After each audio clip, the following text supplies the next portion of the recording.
Well, anyway. So Mike, are you going to give us a presentation tonight or not? Sure, if you're interested. Well, I do believe it was about that time, so Okay. let's take it away.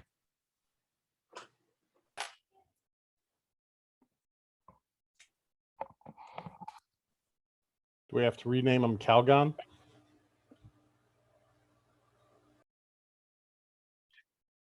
Calgon? No, that commercial is horrible.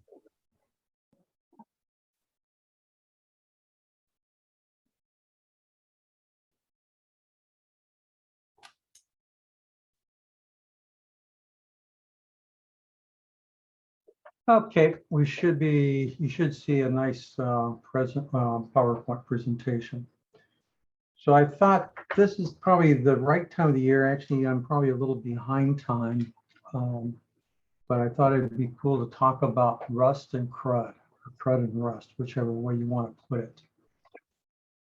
So let's talk about this.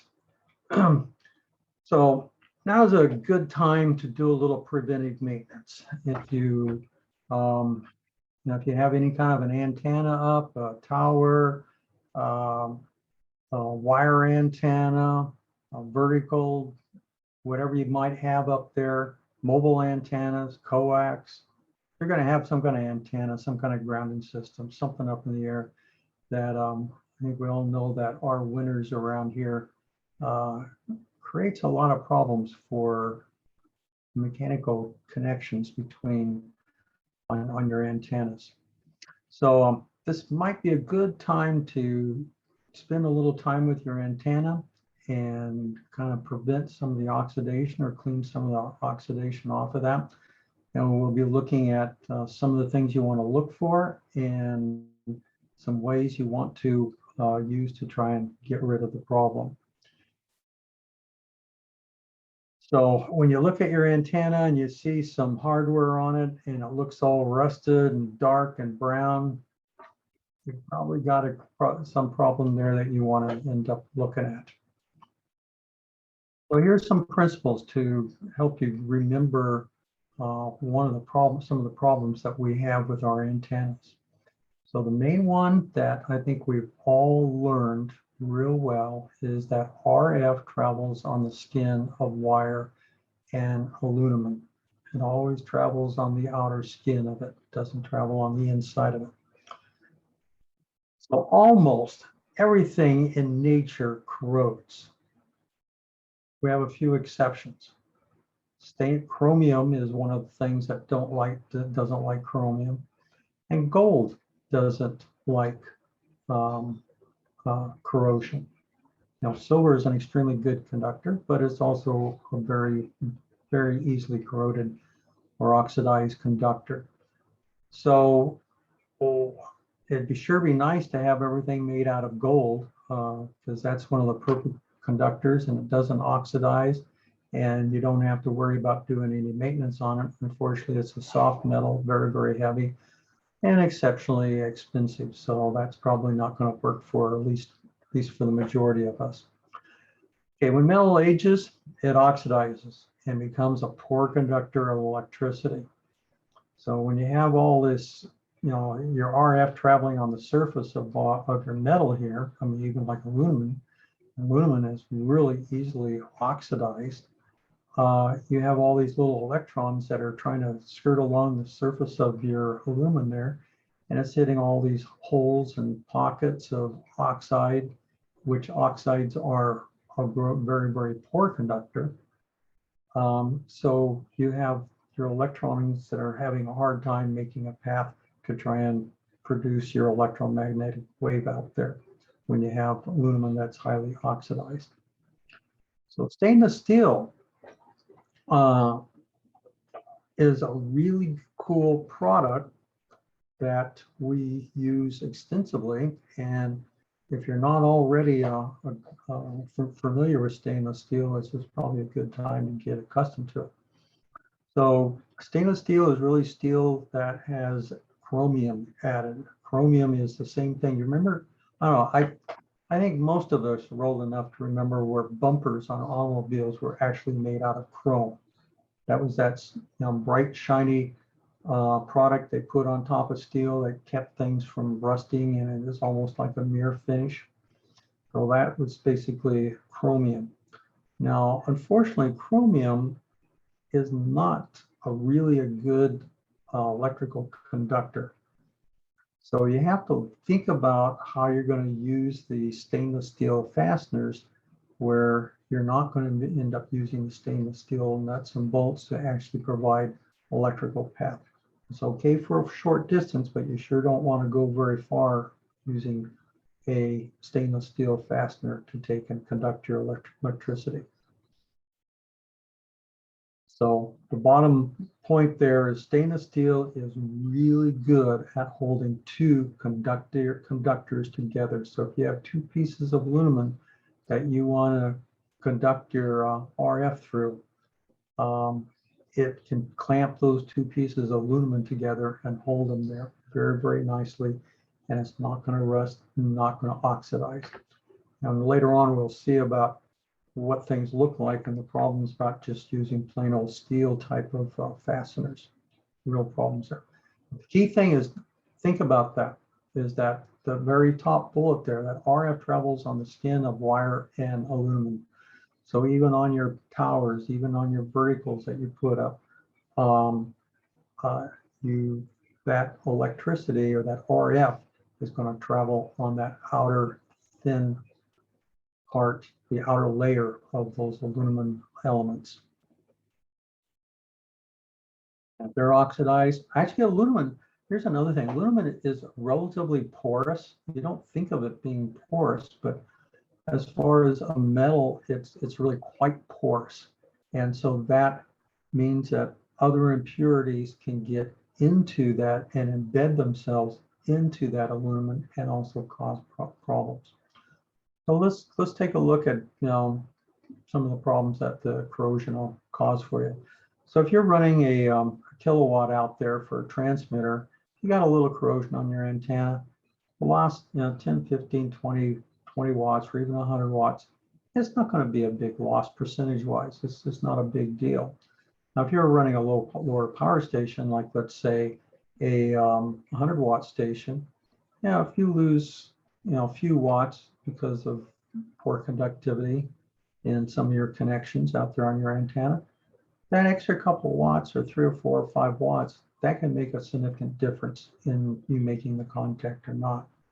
So for the lower guys, lower power guys, it's more of a problem. But here's another thing to consider if you're a high power guy. If you have two corroded connections that you're putting together and you're trying to put a kilowatt through that, what is that connection going to do? If it's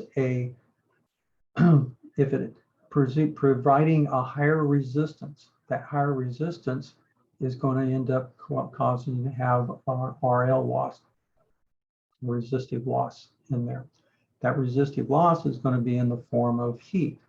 So that means that as you're putting electrons through that joint is going to end up getting warm, getting hot, and most of the power that you're trying to take and put out there is going to get wasted in just heat, by that bad joint.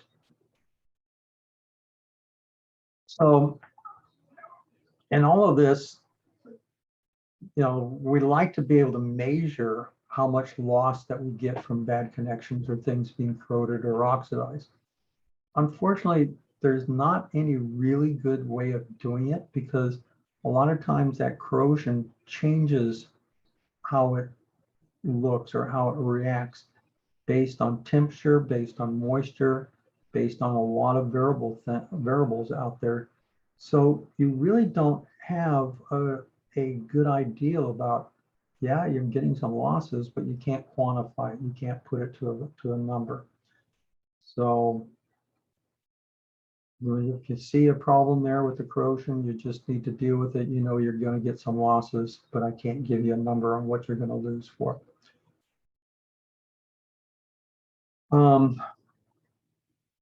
We know that bad electrical connections, they'll cause unpredictable problems. One of the cute things is that, like in people that live in mobile home parks, especially older parks, a lot of the siding that's on those old aluminum homes are aluminum. So if you end up having operating a radio there, or even a commercial radio broadcast station not far away, that aluminum on there, sure, some of it's oxidized. You're going to have places where it's connected together. Aluminum oxide is also forms a diode, or can form a diode. So it can actually take that RF and re-radiate it at some other different frequency in some other part of the spectrum. So those old mobile homes there that are done in aluminum, they can also present undesirable problems as far as re-radiating the RF that you have. So antennas, it's a good idea to take a look at your antenna once in a while. Clean them up a bit and make sure that the screws and the fasteners are all tight and free of corrosion. You know, if you have a nice 50, 60-foot tower, you have this beautiful antenna that looks all nice and bright and glistening way up in the air. Unfortunately, because of the distance of where you're looking at it, you really can't see if there's a problem going on there. You can't see if you have a oxidized cap on one of the traps. You can't see if you have a connection, the feed point connection. You have something that's loose and starting to corrode and cause a problem. You can't tell. You've got to bring the darn thing down to earth and take a look at it. So when you bring it down to earth and you start really looking at it up close, it's likely that your blood pressure is probably going to go up because you start seeing all these little problems that you need to look at. But you're not going to be able to see those problems by getting out your binoculars and trying to look up at that darn antenna. You've got to get it down there. So anyway, you got to get it down on the earth to figure out what the heck's going on, get your hands on it, get your eyeballs on it. Let's see, antennas. So it's a good idea to take a look at your antenna. That's I'm still at the wrong place here. There we go. Never use. Okay, so when you try cleaning some of those elements and trying cleaning some of those connections there, aluminum usually cleans up really, really nicely there. But you want to make sure that you never use steel fasteners. I've got some really good screenshots that'll show you what's going on. Zinc-coated fasteners help reduce the corrosion, but I have to say, in the current generation of fasteners with nuts and bolts and clamps and stuff that are zinc-coated, that zinc coating just doesn't last. I'll just say I think it's because most of the stuff comes from China, and they just put a far too thin of a coat on there. I mean, it'll last for a while, but it just doesn't last forever. It's not something you can use forever and ever. So we have to look at what's the cost of taking down your antenna to clean all the connections. And another thing to take and think about, because it takes usually a lot of work to get that antenna down on the ground before you can start working on it. So you have to consider the trade-off between using your steel or using your zinc-coated fasteners, or just ponying up to the cost of using stainless steel hardware. And I've done this enough time, and I'm getting old enough where I'm getting tired of pulling my antennas down and doing cleanup and working on stuff, where I've just said it's not worth the cost anymore. Stainless is twice or 3 or 4 times the cost of regular old zinc-coated stuff. So I just pony up to the cost, and I just use stainless on everything in there. And likewise, when I go and buy antennas, I always insist and make sure that all the hardware, even on the ballons, everything is all stainless. It really saves on the cost in maintenance.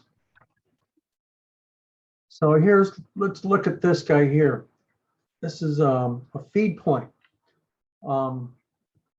Chris Kraft used to provide a feed point that looked like this.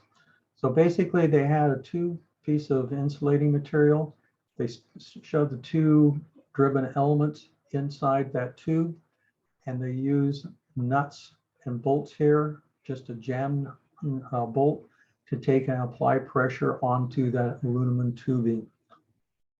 Well, that lasts for a little while and then it starts messing up. You can put a bunch of anti-seize and stuff in there to try and keep that rust from forming in there, but you'll still end up building an oxide in there that will end up giving you a loose connection. So here, kind of on the bottom here, this shows that insulating tube with the aluminum tubes getting shoved in. And here the guy managed to go through and tape it up to try and keep the water from getting into this particular joint. Well, after you play with the thing and tighten it up enough times, you're going to eventually drive that bolt right through that wall, that aluminum tubing. When that happens, you have a very, very thin area on each side here around the bolt there that you'll have an electrical connection, but it won't last. It'll get in there and oxidize and open up and cause a feed point problem. That's one of the things the guy was trying to do here, was trying to prevent water from getting in here and oxidizing and messing everything up. Now, one of the things you might notice, these U-bolts here, these are good old steel U-bolts. Those have only been up there, I think, about 3 years or something like that. You can see what a mess that they are. So here's another type of antenna, and this is what you might want to consider on your beam on how things would end up connecting to that driven element. That's really important on how you do that. Most of your beams are usually going to either be directly fed by coax or they're going to have a balun in here. This particular antenna has a balun. Now you notice that the braided strips that connect onto your feed elements here, they provide a drip loop. So it keeps the water out of the balun and it keeps the water out of this connection here. The connection is also located on the bottom here. Now these bolts actually go into, this is an extra set of aluminum tubing that they added onto the main part of the tubing. So there's a bolt that goes on the inside. There's a nut that fastens things down. All of this is all gooped up with some, we'll talk about it a little bit, but some products that keeps things from oxidizing. This is a stainless steel nut and bolt here. And they also have lock washers in here. So this is a way that you probably want to consider if it's directly fed with a piece of coax. As that coax comes into this, you just don't want to run those, the braid and the center line directly in there. You want to build this loop here to try and keep the darn water out of the feed point and from dripping back into the coax. Mike, and you even show the picture on that previous slide about the coax having a drip loop too. Yeah. Did you talk about this guy here or this guy? That one. Yeah. I just didn't have one there. I just said that, it's very common where it's directly fed by coax, doesn't go through a balun. See, the nice thing about the balun there, it also provides an RF choke. Usually you'll take about 7, 8, or 9 wraps of coax and roll it up and stick it under here, and that adds and produces a choke that keeps RF from going back down the coax. With a good balun like this, it does both for matching. This antenna just so happens to have a 200 ohm feed point, so it needs a balun there to do that conversion from 50 to 200 ohms. But if this provided a true 50 ohm interface here or feed point impedance, then you can directly feed it with coax. But even if it's a direct feed, I still like sticking a balun up there because it takes care of a lot of some other problems for you. Yep. Okay, here's good old aluminum. The one on the right, nice, bright, shiny aluminum. The one on the left, after taking things apart, this is what it looked like. So all of this, aluminum does a really good job. Just as soon as you clean off all that oxide, it's back there building a skin over itself again on building up more oxide. So this is all junk in here, oxidation that you want to end up cleaning up before you reassemble things. So a couple of cautions here is don't use steel wool or SOS pads. Steel particles get embedded in aluminum and cause early rust. So as I mentioned, aluminum is somewhat porous and it will trap fragments of the steel wool. Does a very good job of doing that. Also, after you clean everything off, you also want to use something like denatured alcohol or something like that to clean off all the residue off of the surface that you cleaned up. One of the things that kind of uniformly these days everybody likes using is Scotch-Brite pads. So that's a plastic substance.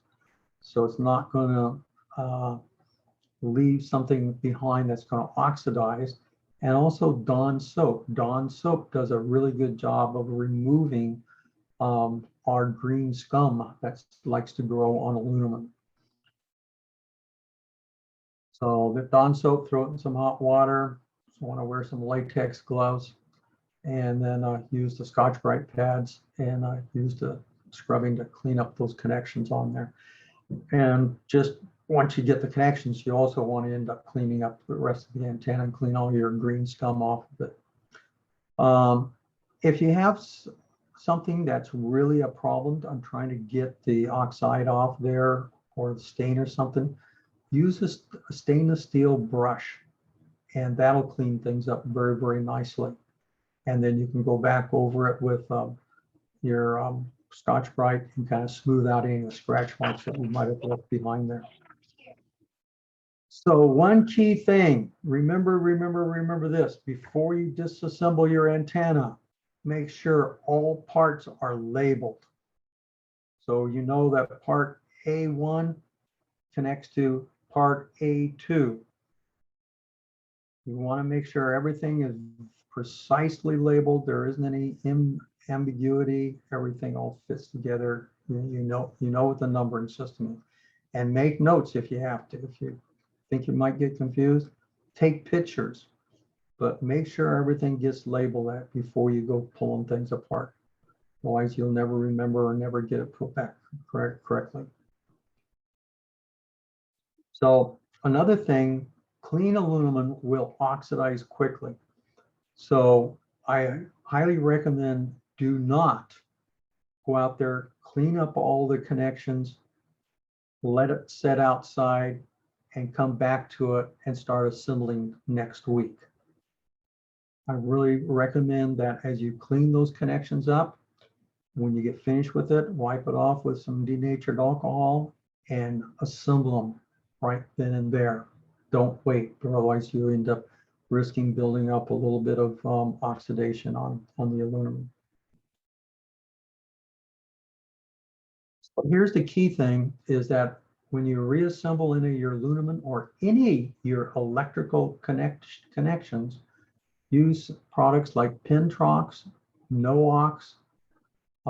There's a bunch of different kinds of stuff, but anything that you see out there that is used like an electrical panel for aluminum wire, you want to end up using a product, something like that. So make sure that you always use these kinds of products. So you want to smear it around the edge of the aluminum where you're making that connection, both the inside and the outside, before you slide those two pieces together. It's the same thing when you're making any electrical connections to ground, or you're connecting feed points. You want to use a little bit of Noox or Pentrox on it to keep the oxidation away, not letting things oxidize. Really important there. Let's talk about traps. This is one of my favorite. Had a friend of mine that he had a Yagi up in the air for almost 20 years. Last 5 years of it, he was fighting it like crazy. He could never get the thing tuned right. He threw a little power with it. SWR would go absolutely bonkers. Pulled it down, gave it to another guy for scrap. I picked it up, bought it for scrap, pulled the traps apart. Guess what I found? Those traps were absolutely full of dead animal, dead insects, brush. Just you couldn't believe how those things. I mean, it was that one of the traps was so full of mud. The yellow or hornets, basically the mud daubers, basically drug a bunch of mud in there and just packed the whole thing full of mud.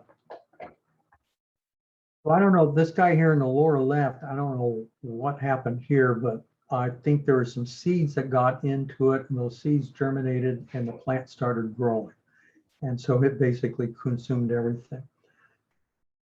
This picture up here in the upper left, this is the trap cover.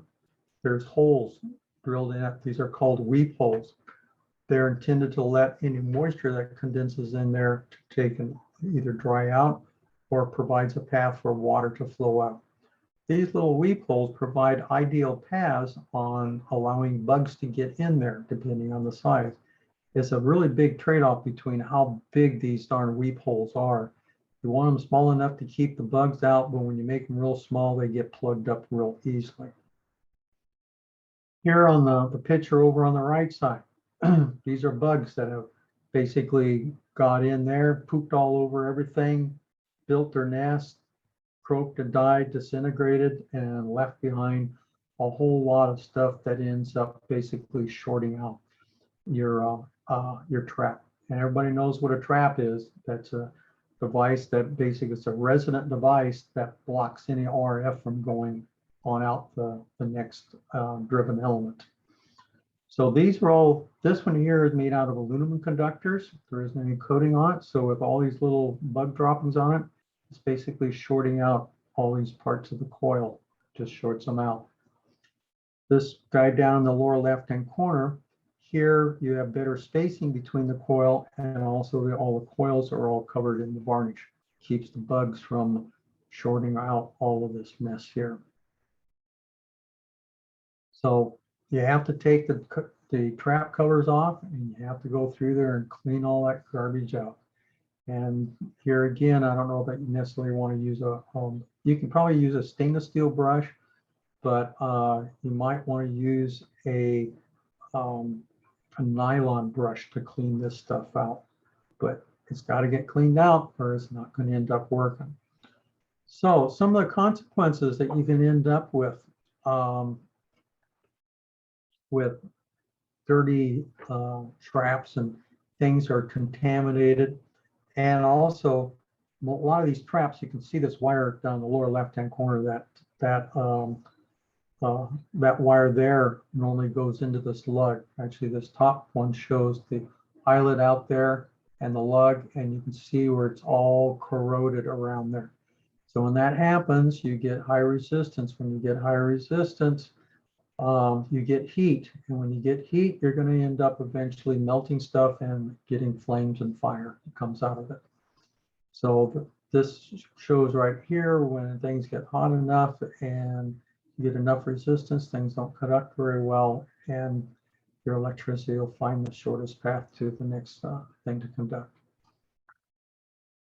So this is stuff that'll happen if you get trying to run power and you have contaminated trap in there. Also, if you have a corroded connector for the end of for the conductor for connection on your coil wire.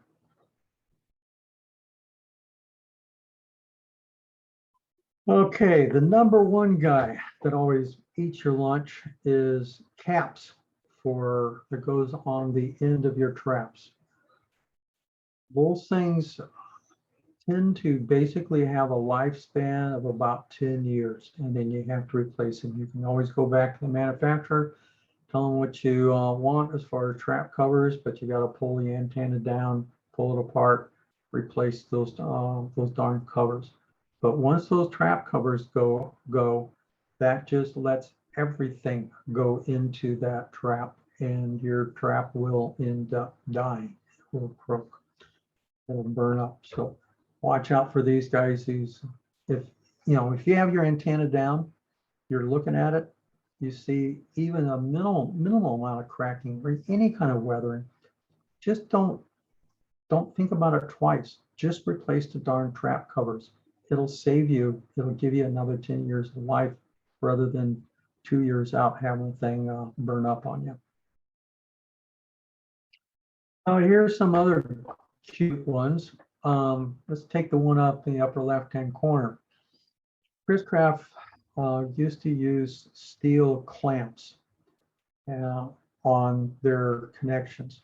So you can see this is an old guy. You can see all the black and green crud that's oxidized on it, but you can see all the metal that has actually oxidized out of the clamp and bled into the aluminum. You have a split here. That relief split is what allows you to clamp onto the piece of tubing fitting onto the inside. This oxidation also will bleed through this slit here and get onto the inside of the connection there and potentially cause a high resistance connection, causes things to early oxidize on the inside and cause a problem. You can see also here on the picture on the right, another one, same kind of thing. That's all from metal clamps, and you get that brownish rust on. So here, oh,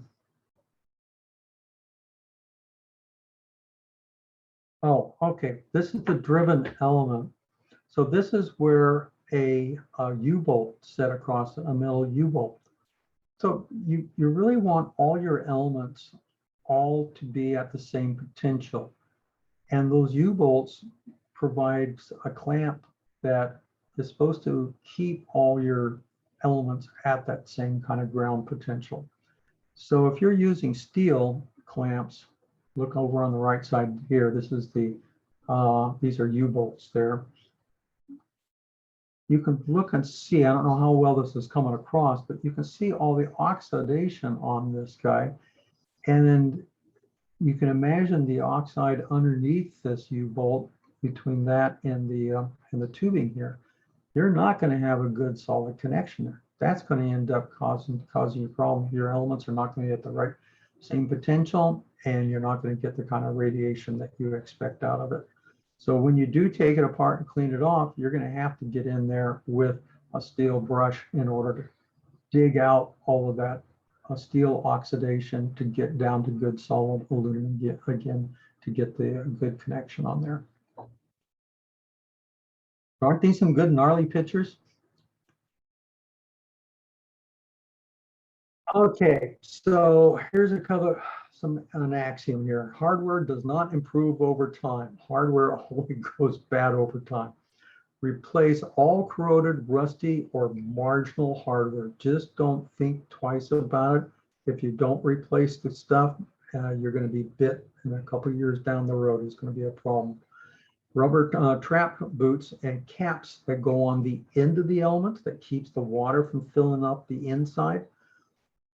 Make sure you inspect those things. If they're weathered or missing or have a problem, you just end up replacing the darn things.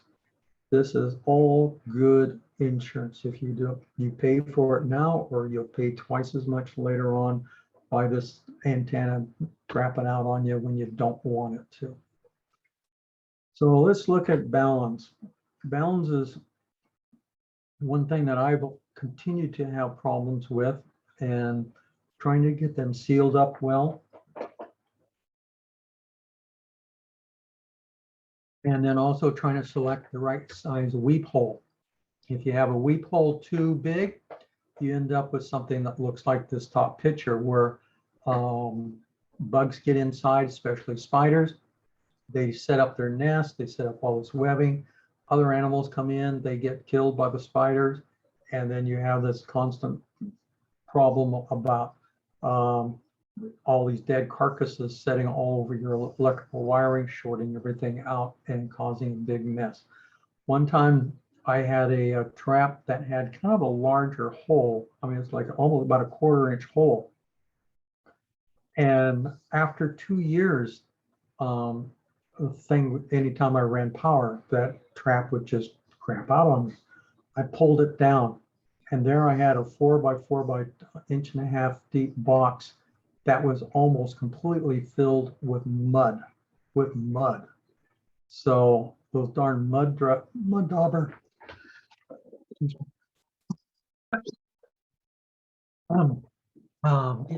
hornets basically drug in all this mud and just packed the inside of it.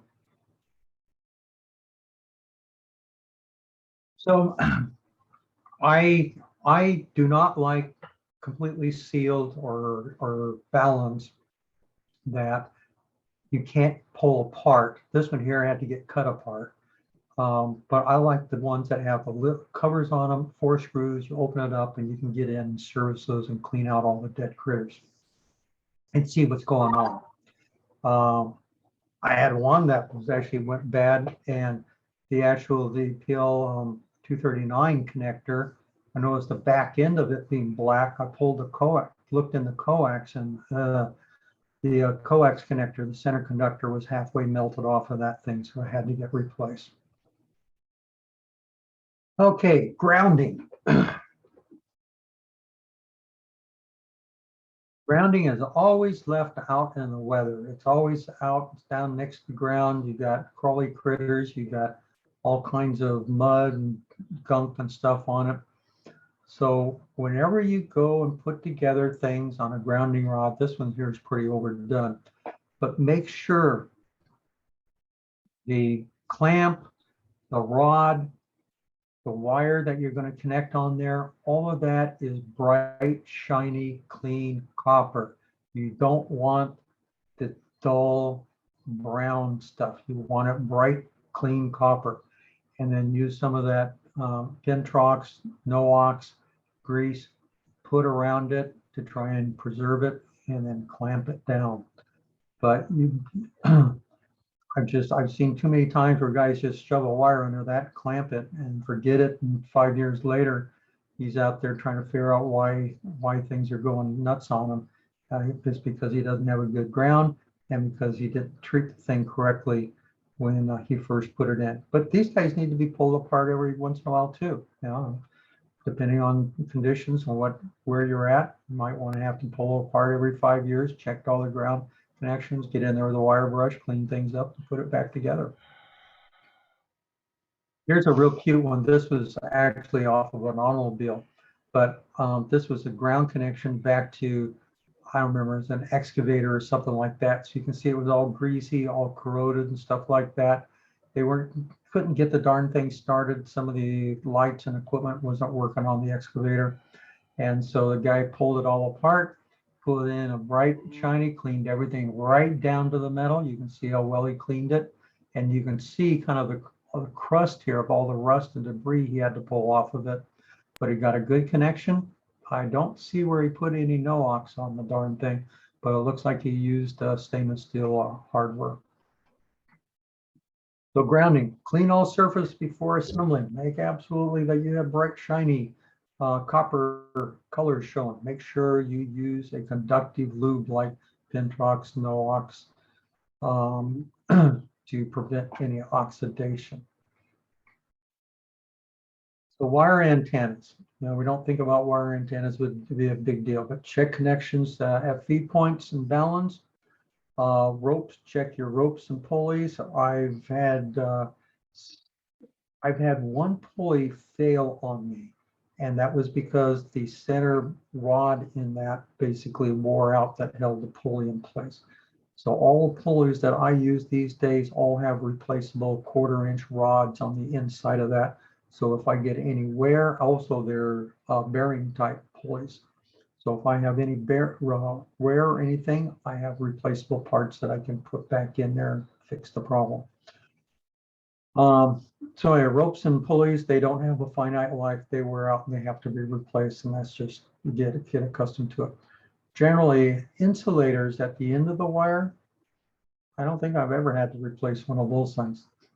They just last and last forever. Even the plastic nylon ones, I have yet to get any cracking or any deterioration in any of those. Coax, typical failures for coax is water intrusion, getting water on the inside of that, causing corrosions in the connectors, center conductors, and shield, any kind of water in there. So you always want to end up using some kind of like rescue tape or coax seal or something to keep the darn water out of those connectors, or it will end up, you'll have problems. So it's really easy. Once you start getting things corroded in there, resistance goes up, that connection gets hot, and then you're going to end up, high voltage is going to start shorting things out, and you'll start seeing flames and smoke come out of your where your connectors are. Just because you use coax seal or rescue tape, that's wrong, doesn't mean you have a perfect seal to keep the water out of the connector. So I've had several times where I thought I had a perfect seal, but dang it, the water got in there and just destroyed things. So be very cautious or very thoughtful about how you end up taping everything up to keep the water out. And if you do have a problem, don't say that it can't be water. It typically is. Another thing is coax doesn't last forever. If you leave it up for a long time, the insulation material on the inside starts getting brittle, and it changes the velocity factor and changes its behavior. So you have to be prepared. Now, once every 10, 15 years, pull that coax out and replace it. Check the dielectric around the center pins of the connector. When I pulled things apart, everything looked good, but when I start looking on the inside of that, I found that the Teflon insulator on the inside had discolored, which meant that somewhere along the way there was not good continuity. Remember the 239 that you plug it into, it has like 4 little forks in there that clamps down on that center pin. I've had those things deform, loosen up, and not provide a good connection. You can get in there with a pick or something and form those things to get a good strong contact on that center pin. So that's something else that you can look for, is make sure that if that center pin just slides in like that into that female connection and there's not much resistance, that's probably going to be a problem. So you want a good snug fit when that center pin slides in. Okay, rotator, I think this is the last one that I'll hit on there. Rotators, they need maintenance too. The typical one is that darn connector that comes into the bottom. This is one type of connector, but there's a lot of different connectors. But I usually find in our environment that connector rots out in a matter of probably about 5 to 10 years, and you have to replace it. So if you have to replace it, you have to pull the rotator. I strongly suggest that you consider rebuilding the darn thing. So when you take a rotator apart, make sure you put it in a box. When you pull it apart, you're going to have a bunch of these little ball bearings that go all over everywhere. And I learned that really carefully because quickly, because the first one I pulled apart, I had I think it was 52 or 72 little 1/4-inch ball bearings all over the garage there. And I found every one except for one. So I had to go out and buy some more ball bearings for the darn thing. And it doesn't, I mean, it pays. If you're going to get a kit or do anything to rebuild it, buy extra ball bearings. It's worth it. But you need to end up cleaning the grease out of the raceway. You need to clean the grease off the ball bearings. Make sure you do that so they're all squeaky clean and there's no contamination to it. Go through all of the gears and clean the old grease out and re-grease the whole thing, both the raceways and all the gearing in it. Depending on how old that thing is, and I've actually started just whenever I rebuild one of these things after 10 years, I automatically just, let me back up one slide. This little resistive rotator that tells you the direction that the antenna is pointing. I just automatically unbolt that, unsolder a couple wires, solder a couple wires back on, and put it all back together. And I just replace it because this is the one thing that's most aggravating when you get it up in the air. You have readings that start jumping around on you. It's because either dirty or defective or a problem with that resistor there that tells you what direction it's pointing. Also, when you pull one of these rotators apart, make sure that you know which way it was pointing when you took it apart. Actually, you probably want to get a big black felt tip and put a line across the top cap and the bottom cap to show exactly how everything goes back together. Otherwise, you'll have a rotator pointing in the wrong direction and things are not going to work the way you expect. So for me, I've seen guys say that it takes them a full day to rebuild a rotator. And I don't know what I'm doing wrong, but I can usually rebuild a rotator for in about 2 hours and about $50 worth of hardware that I go through and replace it. So 2 hours of work, $50 of hardware that goes in it, and I got a rotator that's good for another 10 years. So let's hit off the summary and call it quits for the night. Any device that lives outdoors will weather and corrode unless it's made out of aluminum, or excuse me, unless it's made out of gold or something that doesn't oxidize. But anything that we use out there, it corrodes. For your antennas, towers, rotators, ground systems to function properly, these devices will require maintenance. That's just the way it goes out there. If you don't maintain it, it's going to end up failing on you, and it's going to fail on you at the time when you least expect it and least want to deal with the failure. If you don't maintain the device, it will fail at a random time and in the most unpredictable way. Give your antenna system some attention. It works hard for you. So that's what I got to say about this guy. So any other questions? I'll get out of sharing here and get back to normal stuff. So any other observations or thoughts here? Just regarding that problematic rheostat, there are really cool antenna rotators that are coming out now that actually have magnetometers on them so that you don't have to pay attention to what direction it's pointed because it knows. I mean, since cell phones have made magnetometers so cheap, it's cheap to put up on the antenna, and then you don't have to worry about that pesky rheostat ever again, or calibration, or the antenna slipping in the mast slipping in the rotator or anything, because as long as that thing is strapped to the antenna, it'll tell you what direction it's going in. Now, I know that those magnetometers have been out there for a long time. Now, do they have kits that will interface it to existing controllers?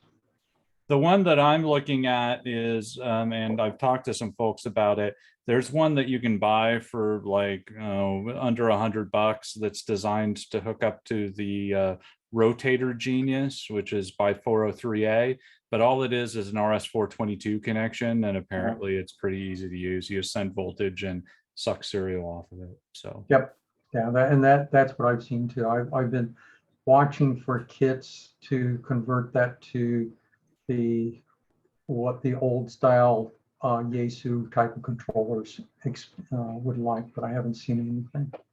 yeah, I've had a project for about 9 years now to build a rotor controller based on a Raspberry Pi that I've never finished because I can never get everything to hang together and be like I want it to be. So yeah. Yep. Any other observations out there? Mike, what about copper touching steel? Do you have anything to say about that? Yeah, I did a program about a while back on metallurgy and talked about dissimilar type of metals and about how what you use is you use a piece of metal of metal that is not reactive to either steel or to aluminum. And one of the things that I've seen them do is use a thin sheet of stainless and put in between the two. And then also with your Pentrox or whatever, or Noox coated on both sides. So that keeps the two different metals from reacting to each other. Okay.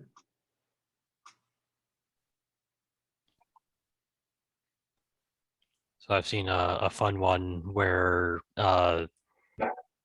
somebody was trying to protect some cable ends that were cables had been run but were not being hooked up for a while.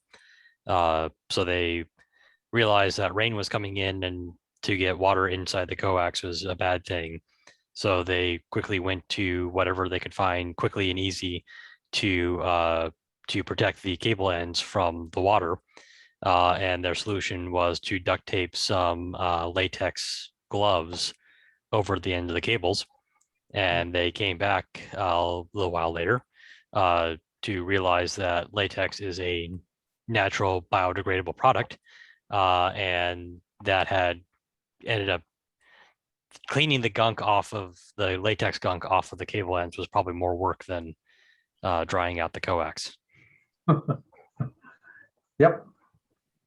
Yep.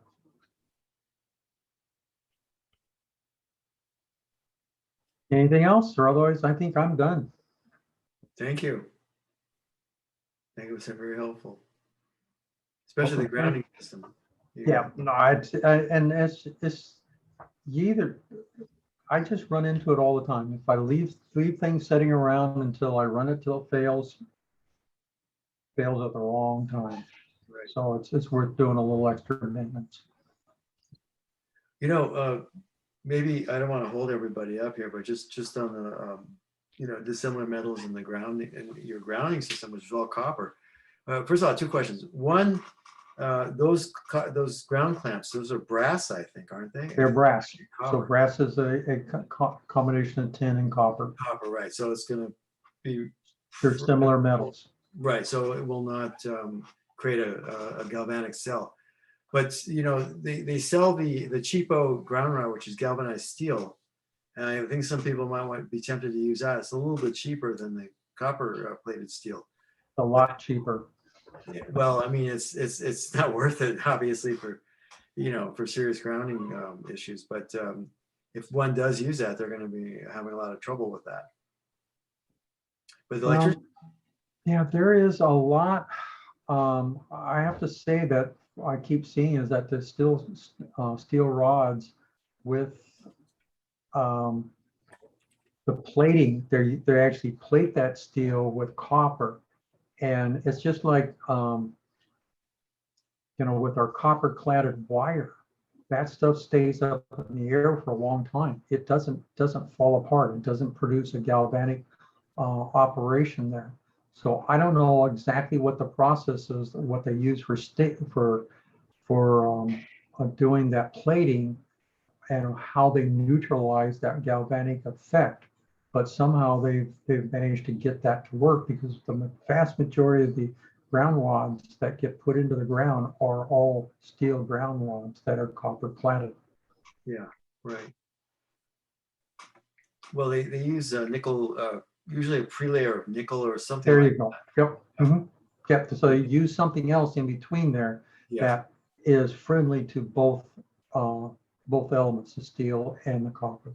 Right. It'd be pretty difficult to pound a copper rod into the ground. Especially around here. Yeah. Yeah. When I first saw copper rods, I thought, how could they make them out of copper? These things would deform in 3 seconds, but I realized that they're steel, actually. So, yeah. Well, very good, Mike. I think that was very useful information. I have several pieces of equipment that attest to your what you're talking about. Ordinary steel. I mean, like, who is the balance that come from? Like the one you had showed cut in half. Uh-huh. What company makes those? Radio. I can't remember. Radio Works or something. Yeah, they sold that with galvanized steel. Nuts and all that.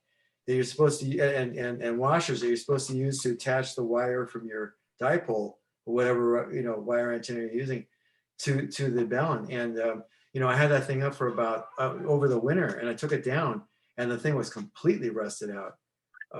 And that was supposed to be galvanized. Like you said, the thinner layer of galvanization is really going to be problematic because they were, supposed to last a couple of years, but it only lasted a few months.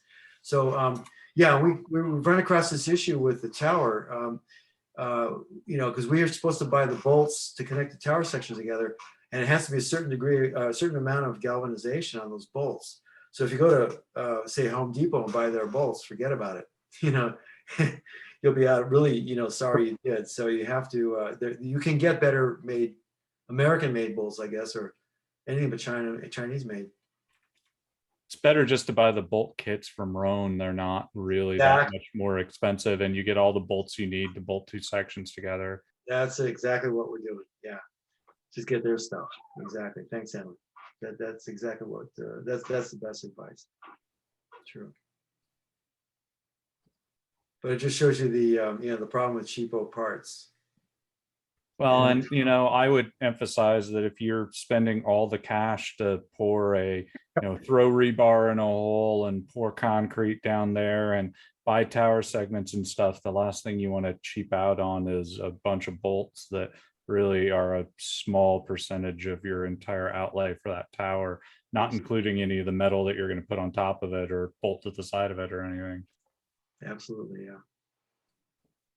There's also for towers, one of the things I did at my tower out on the airport is that I'm trying to remember which company has it, but one of the local paint places actually has specialty tower paint that actually worked really well for painting up my Roan 25 sections. I think it was Rada, but anyway, I got it in, it's out on the Industrial Way in South Salem there. They have a painting store there that I got tower paint for. And of course it comes in white and orange for obvious reasons, but I think they've got a couple more colors too. But thanks for that's that. my tower. Thank you. We need to do that because the tower, by the way, is it was donated. It's an older tower, so it's definitely has some few rust spots. So thank you. We wanted to paint that up.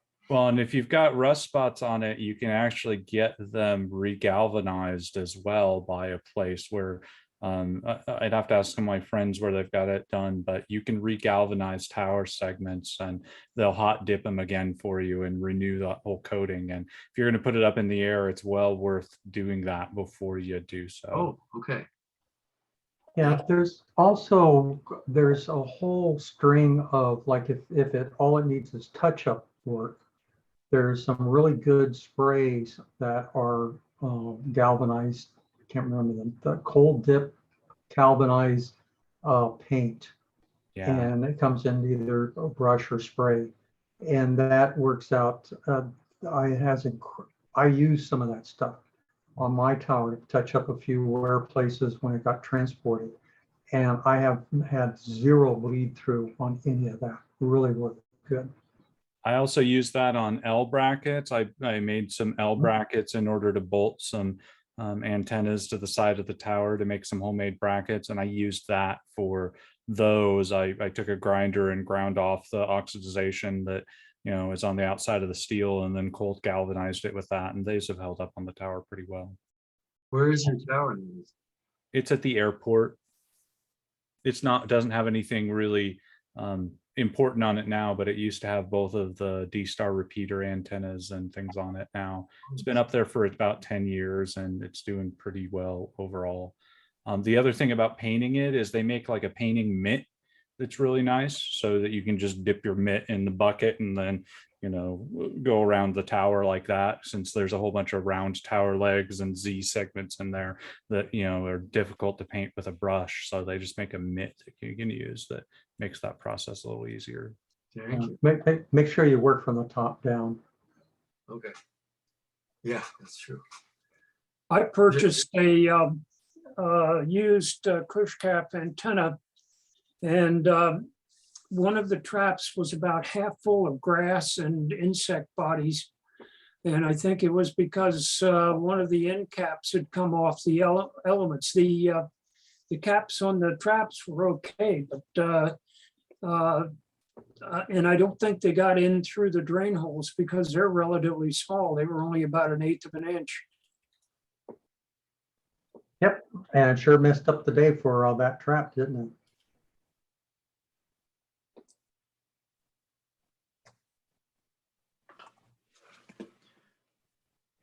Well, thanks, Mike. I'm gonna have to say goodnight to everyone. Really appreciate the presentation, and Liz, thanks for that information. I'm gonna take you up on that because we definitely have.